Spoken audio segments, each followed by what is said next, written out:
Hi friends, இன்றைக்கி என்னென்னா முட்டை குழம்பு எப்படி செய்கிறோன்னு பார்ப்போம். கடாயில் தேவையான அளவு எண்ணெய் போட்டுக்கலாம். ஊற்றிட்டு தேவையான அளவு வெங்காயம், ஒரு 2-3 பெரிய வெங்காயம் நல்லா வெட்டி அதை எண்ணெயில் நல்லா சூடானதுக்கப்புறம் போட்டு நல்லா வதக்கணும். வெங்காயத்தை எவ்வளோக்கு எவ்வளோ நல்லா வதக்குறோமோ அவ்வளோ டேஸ்ட்டாக இருக்கும். அதுக்குன்னு ரொம்ப கருக விடக்கூடாது. கொஞ்சோண்டு கருவேப்பிலை வாசனைக்கு அதையும் போட்டு நல்லா வதக்கணும். வதக்கிட்டு இஞ்சி பூண்டு விழுது தேவையான அளவு போடணும். ஒரு 2 ஸ்பூன் போட்டுக்கலாம். போட்டு அதையும் பச்சை வாசனை போகிற வரைக்கும் நல்லா வதக்கி எடுத்துக்கலாம்.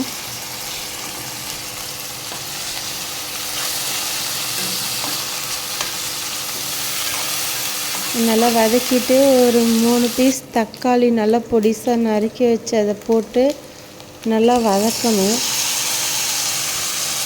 நல்லா தோல் சுருண்டு வர்ற வரைக்கும் நல்லா வதக்கி எடுத்துக்கலாம்.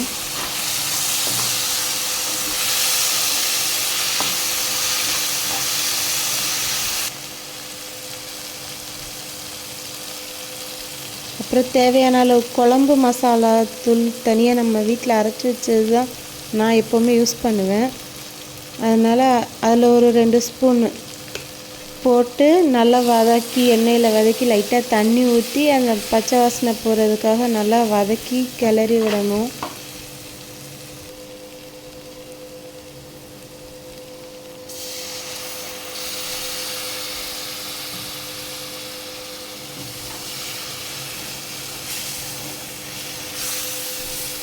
அப்புறம் மிக்சியில் தேங்காவும் சோம்பு மட்டும் போட்டு நல்லா அரைச்சி எடுத்து அதை ஊற்றணும். ஊற்றிட்டு நமக்கு எவ்வளோ தேவை, அந்த குழம்புக்கு எவ்வளோ தண்ணி தேவையோ அதை ஊற்றிக்க வேண்டியது தான்.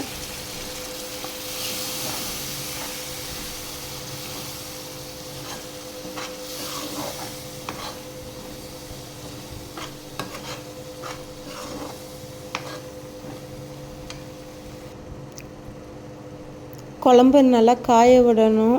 நல்லா கொதிக்கணும். தேவையான அளவு உப்பையும் சேர்த்துக்கலாம். அதில்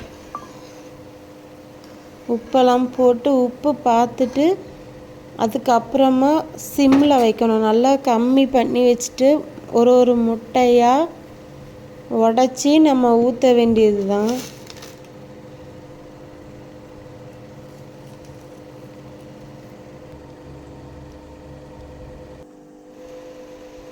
மெதுவாக ஊற்றணும். அப்போ தான் உடையாமல் வரும். விட்டுட்டு கிளறக்கூடாது.